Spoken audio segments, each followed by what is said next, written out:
everyone, and thanks for joining me. I'm really excited. Today we're going to be making these wristlet purses. These are really, really cute, and I think they're the perfect size for summer or for just running errands. If you just want to throw something in the beach bag, you don't want to take your whole purse.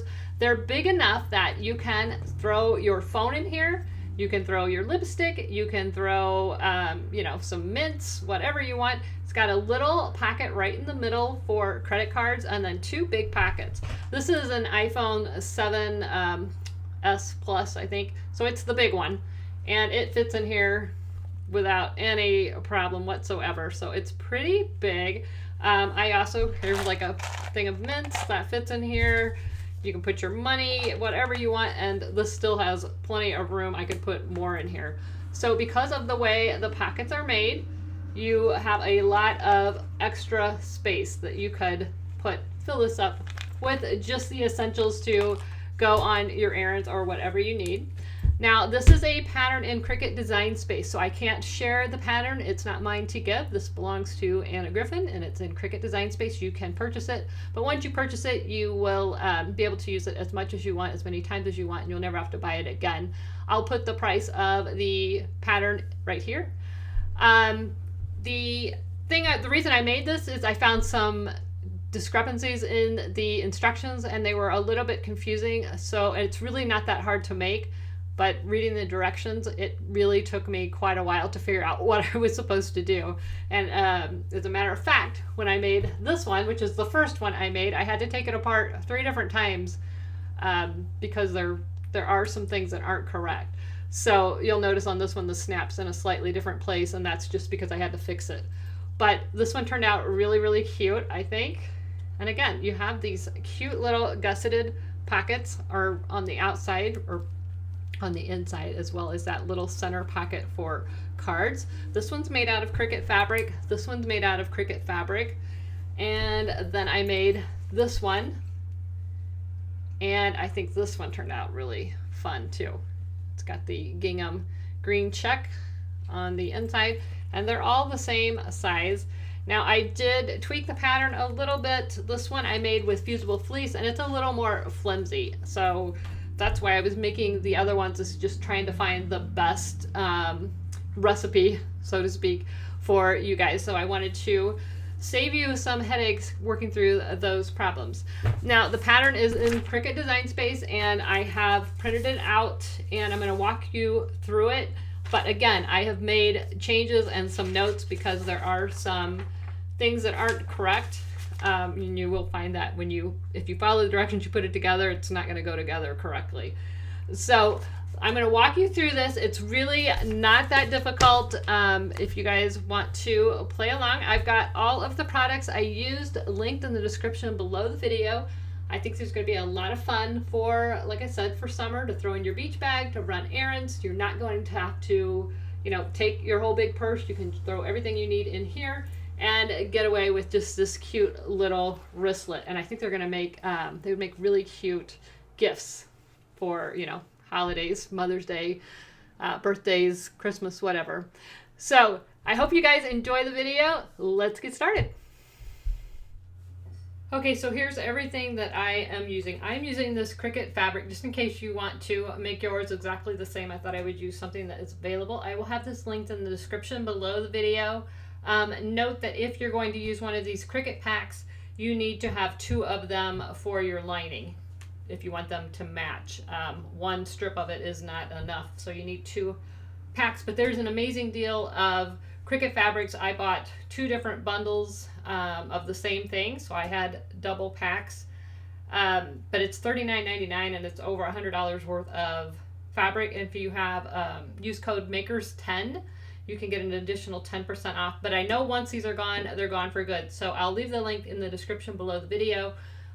If they're still available, you'll be able to grab those if you want. So you're going to cut out your fabrics according to the directions on the pattern that's in Design Space, the Simplicity pattern, with one change. It says to put the fabric pretty side down. You need to put it pretty side up because it's going to draw the lines on the fabric, and you need it to be on the outside of the fabric. So here, this one, when you cut it out, it's going to use the fabric marker and cut or draw the lines, and they need to be on the outside of the fabric. If you put them on the back, you're not going to be able to see them when you need them. So that's one change. Cut everything pretty side up. Cut your interfacing. I'm using, it calls for fusible fleece. When I made this first one, I used the fusible fleece, and this is really flimsy. I kind of wanted it to be a little bit stiffer. So I tried, when I made the second one, I used a medium, like a craft weight from Heat and Bond. I'll also have that linked in the description below the video. And this one has a little bit more structure to it, and I kind of like that better. So I am recommending that you use the interfacing that I have linked in the description below the video. It's a more firm interfacing. So I'm using that. You're going to need a lobster swivel clasp to connect your handle, and you're going to need the D-ring, and then your magnetic closures, and that's to connect it on the inside. Now I am loosely following the directions. There are a couple of problems with the pattern that are not correct, and I found that out the hard way. So do as I say, not as the directions tell you, and it'll save you some headaches. I'm also using this pin. This is a Pilot friction pin. It's erasable with an iron.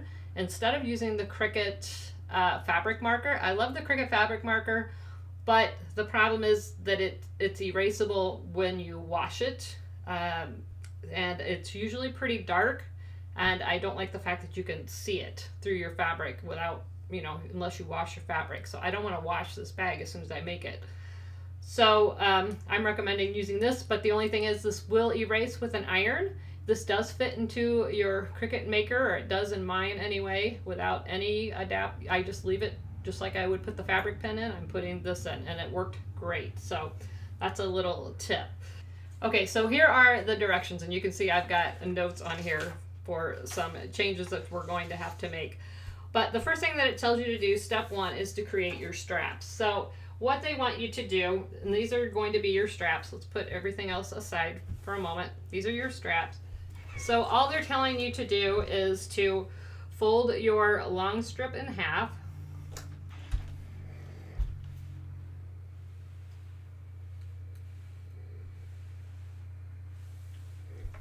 Press it, open it up, fold the edges to the center,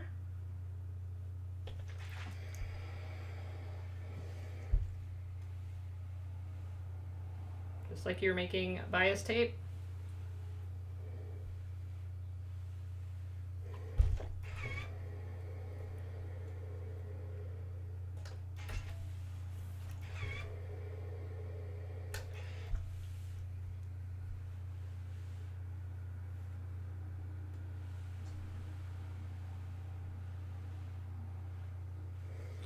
And then you're going to fold that strip in half.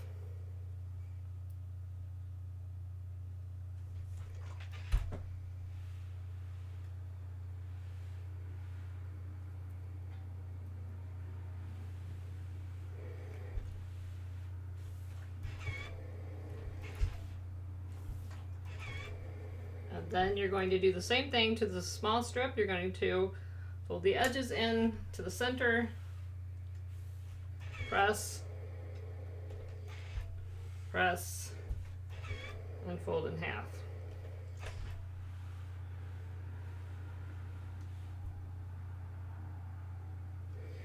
Once you have that done, you're going to take this over to your sewing machine, and you're going to stitch along the long edge to secure that open end where your folded edges are, and then you're just going to run another matching seam on the opposite side just to give it a cohesive look. So you'll have 2 stitches running right down the edges of both of your long sides on both the wrist strap and your tab piece. So go ahead and do that and meet me back here.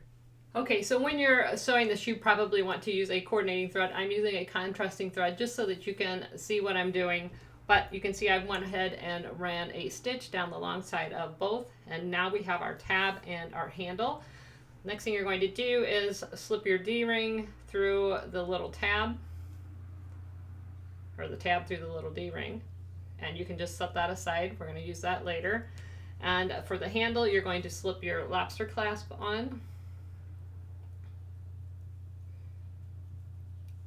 and they basically tell you to pull it through and sort of fold it up about, it would be about a ½ inch according to their directions, but I'm going to go a little bit shy of that. And then you take the second one and you fold that up, matching, so that both of your raw edges are on the inside. Does that make sense? So I just took this side, I threaded it through, folded it up, took this side, fold that up, and match those up. And I would try to make them about the same size. All right, make sure it's not twisted. Then you're going to pull that together and you're just going to stitch that down right there to secure those raw edges and your handle. So once you have that done, your handle is done. You can set that aside. Next, we're going to follow step number, we're already up to step number 4. So we're going to iron on our interfacing. So you're going to grab your outer fabric pieces. In my case, it's this blue one. You're going to put them face down on your ironing surface. You're going to grab the coordinating piece of interfacing, and there's a shiny side to it and a kind of a dull side. I don't know if you can tell, but the shiny side is your adhesive, and depending if you're using fusible fleece, it'll be kind of rough. You're going to put that side down on your fabric and iron that into place. I like to use high heat, I like to use steam, and I like to keep the iron moving. That way you don't get an iron mark into your fabric. If you just put it down and let it set, it will melt that adhesive right around where your iron is, and you'll kind of have a mark in your fabric. So kind of keep it moving. Make sure that your interfacing is stuck down. Check the edges. You don't want it to come apart as you start assembling. And then we're going to do the same thing here. Again, we're putting the shiny side down on the back side of our outer piece.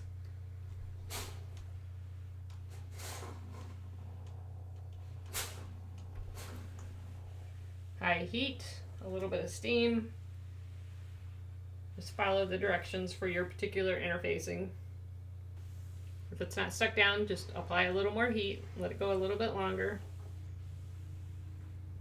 One thing when you put interfacing on fabric, you don't want to handle it a lot while it's still hot. That adhesive's still melted, so if you handle it a lot, you'll start to get bubbles in your fabric. So see, this is cool now. I can turn it over and it's perfectly flat, no bubbles.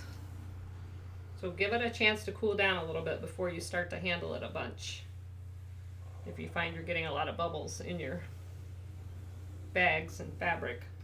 Okay, so the next thing it tells you to do is to add your snaps.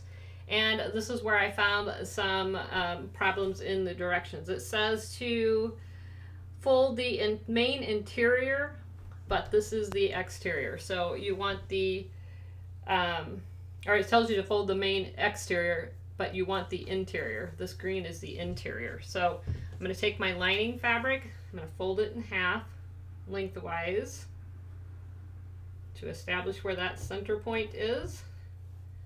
And I'm just going to finger crease.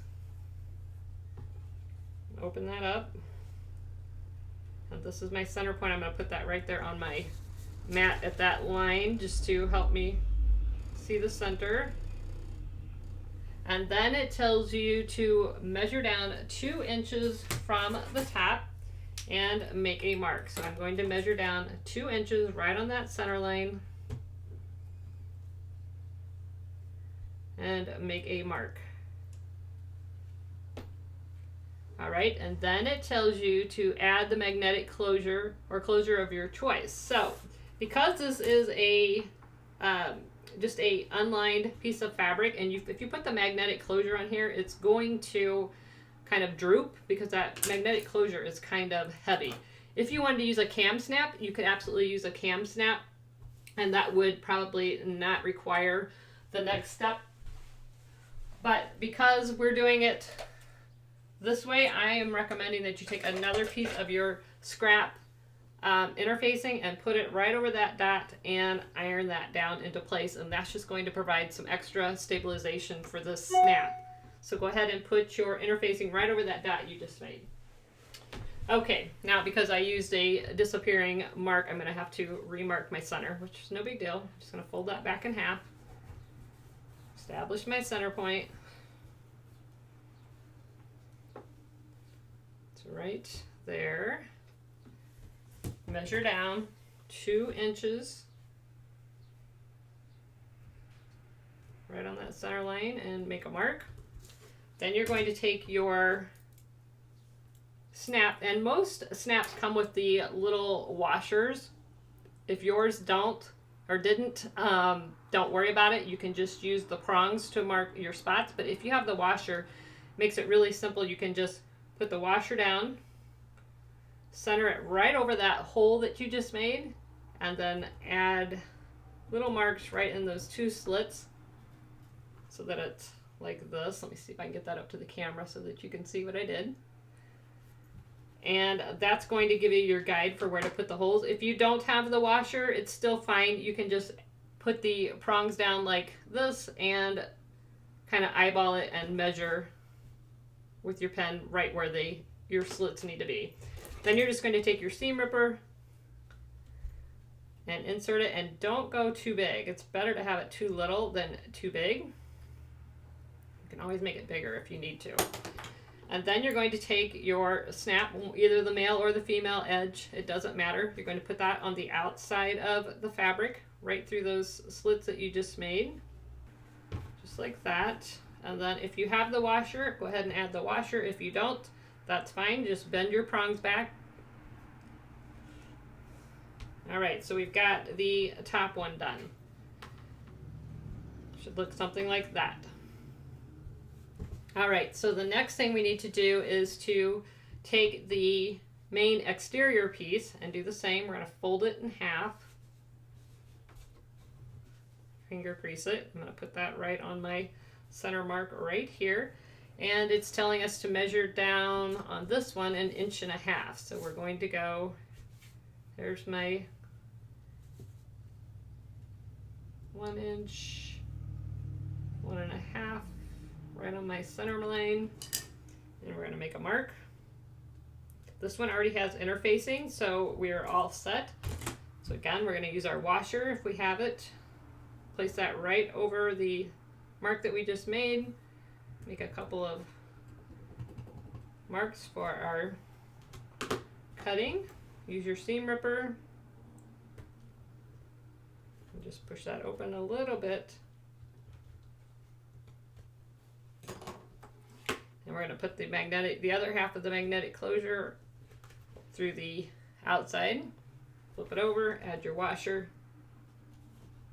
and close. So right now it's going to end up kind of like this. All right. So once you have that done, the next part is assembling your pockets. You're going to notice on 4 of your pocket pieces you have lines drawn, and 1 of them you don't. So take that one that you don't and set it aside with your other pieces. And we're just focusing on the ones that we have with the lines drawn. So the first thing we're going to do is to put them right sides together. Just like this. And you're going to take it over the sewing machine using a 1/2 inch seam allowance. You're going to sew right along the top edge of both sets of pockets. Okay, once you have that done, you're going to open it up and open your seam and press it. Now remember, if you're using the erasable fabric pens, you want to make sure when you press that seam, you're just using the tip of your iron on that seam, because you need these lines that are on the other side. So once you have that done, you're going to open it up and put this wrong sides together. And because you press that seam, this rolls out really nicely. Okay, so now what you're going to do is to stack Once you have these all lined up, you're going to stack them together like this, right on top of each other. Make sure everything's nice and lined up. You might want to clip it.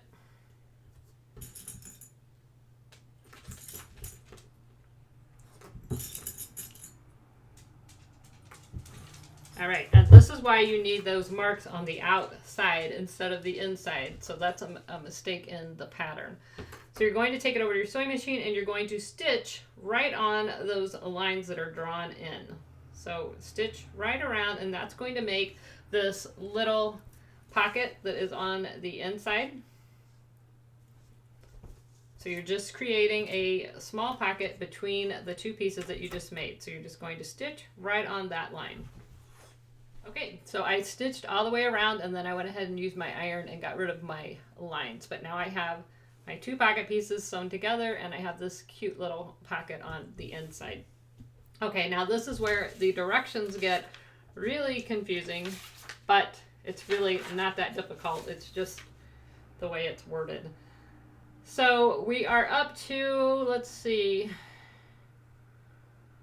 we are up to step number 10.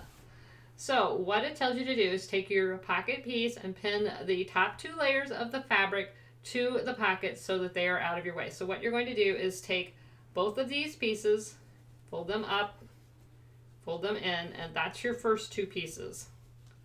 And you've got two pieces left, if that makes sense. So I've got the first piece that was folded over, the first half of my pocket, and the other two pieces I have folded up. Now they recommend that you use safety pins, and the reason is when you turn this thing all inside out and right side out, you don't want straight pins in there.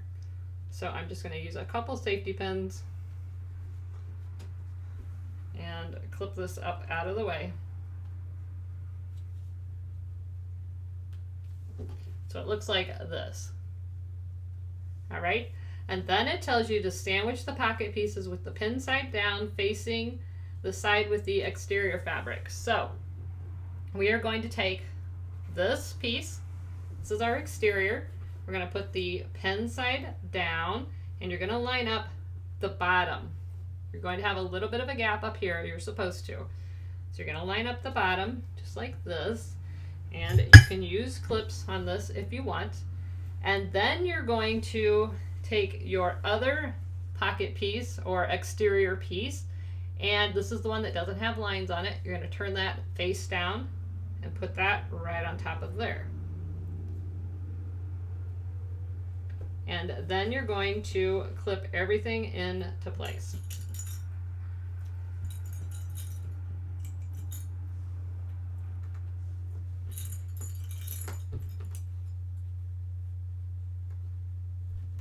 So when you go to the next step to sew,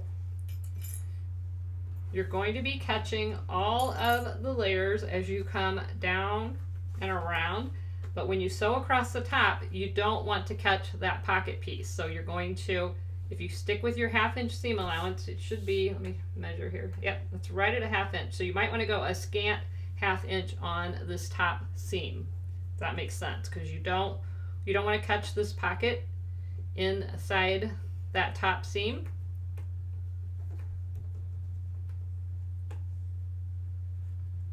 So use maybe a little bit shy, make sure everything's lined up. So again, I'm just going to double check because that looked like it was a little bit crooked.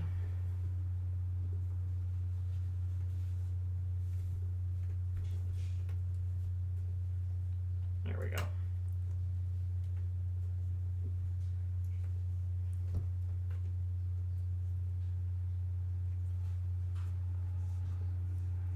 All right, so you're going to take this over to your sewing machine and you're going to stitch from here around, and you're going to leave a space about 2.5 to 3 inches.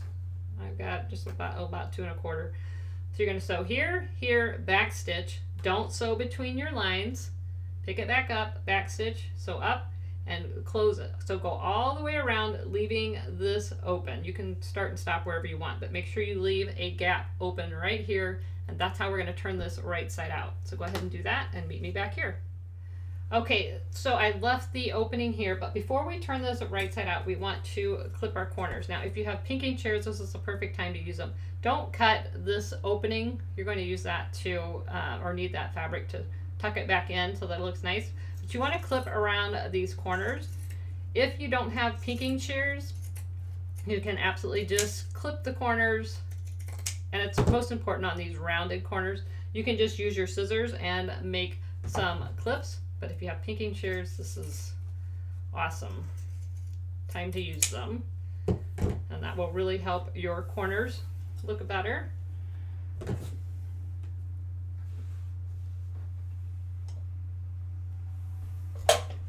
then I'm also going to clip up here, clip my square corner. Don't cut your seam, obviously.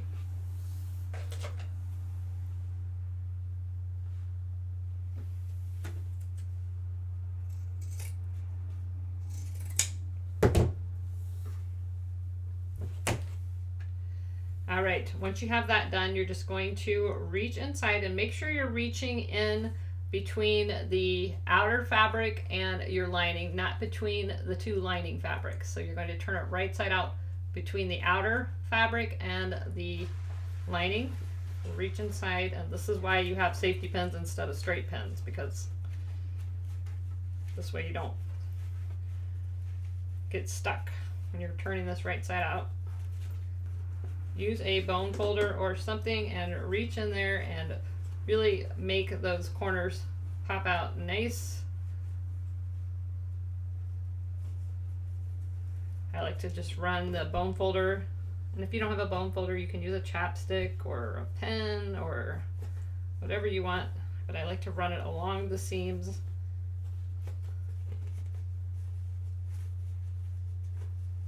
And into the corners.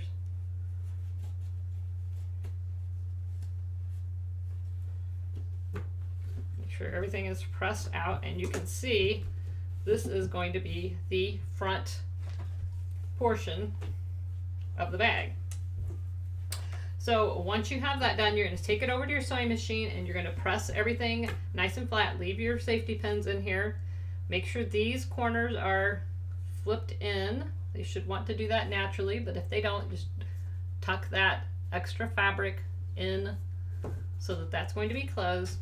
Press it and then run a top stitch all the way around and across, and that will close up this opening and give you a nice finished edge on the front of the bag. I don't know if you can see it where I did it on this one. So go ahead and stitch that close, and again, make sure when you sew the top that you don't catch this other pocket. So you just want to stay up in that little bit of margin that you have above the pocket. All right, so I've got mine all top stitched all the way around, and it's still pinned up in the back. So now we're going to undo the pins, and we're going to switch over to, I'm on page 4, and we just did step number 12, number 13, and now we're on number 14. So what you're going to do now is unpin the pocket pieces and pin up the opposite side with the right sides together. So you're going to pin this up just like you did on the other one. You're gonna, and it's a little bit more difficult now because you got more fabric, but you want to pin this one just like you did the other one. Get those out of your way. Again, recommend using safety pins. So now you're going to essentially do the same thing. You're going to put your other exterior piece down. You're going to put the pinned side down, lining up the bottom. Again, this is going to be a little bit more bulky. And then you're going to put your other interior piece face down.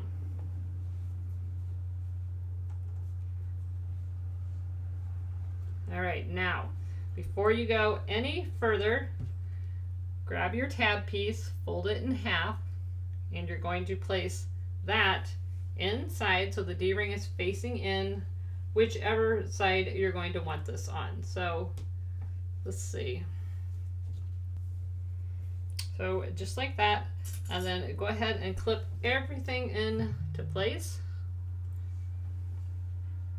And you want to make sure when you sew across this bottom, because you have all this bulk, that you're getting all of the layers. So making sure that everything's lined up as I pin it down. Use as many pins as you need.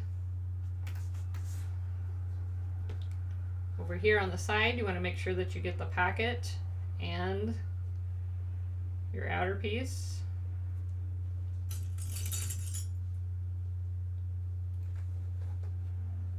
Now this is probably a case of the more pins the better, just because you don't want this to shift and then buckle on you. Actually, I'm going to put the tab piece next to the outer fabric, or the exterior fabric. I'm going to put that on the first layer and then put my pocket down and then my lining.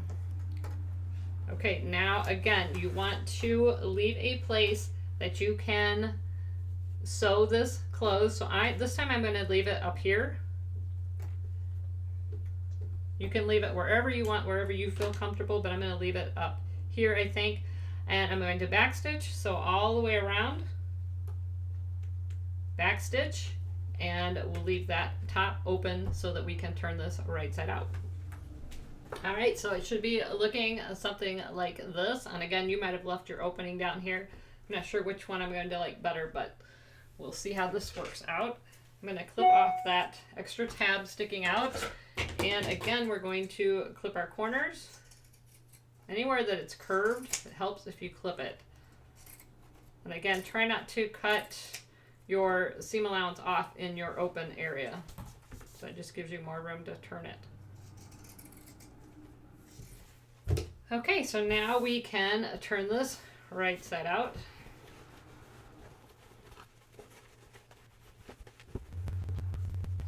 And again, you want to reach inside with your bone folder or whatever tool that you're using and push along those seams. Make sure that they are pushed out all the way around. Nice and rounded. And then you want to take it over to your sewing machine, or I'm sorry, your ironing surface. You're going to fold that top in. And I think actually this probably would have been better to leave this opening at the bottom. That's how I did it the first time, but I thought it would be less noticeable as you put it down on the bottom. So either way, whatever works. So take it over to your sewing machine or your ironing surface and press everything down, and then you're going to do the exact same thing. You're going to top stitch all the way around and close up that gap wherever you left it. So sew all the way around and close that up. Okay, so you can see I top stitched all the way around just like this. And now all that's left to do is to unclip it, repress it, and you have your clutch. Just put your handle on your little D-ring and let me repress it. And there you have it. It's all finished. You have a snap closure. You've got your two pockets with a smaller card pocket in the middle. It has this really cute lining showing or peeking out on the inside as you add things in it. And it's bigger than you think. This is a 7+ phone, and it fits in here easily. So you got room for a phone and some little essentials. So this would be a great bag for the summer to take to the beach, whatever, where you just need a few things with you. So I hope you enjoyed this video. I do apologize that it's rather lengthy, but I thought this was a project that required a little bit more detailed instruction, considering the instructions that you can print with the pattern are a little bit askew. Don't forget to pick up the Design Space pattern. I'll have a link for that in the description below the video, as well as all the products used. If you enjoyed this video, don't forget to like, subscribe, and share. I really enjoy it, and if you make it, please tag me on social media. Also, visit me on my blog at lorrienunemaker.com. Until next time, never stop making. See you guys. Bye-bye.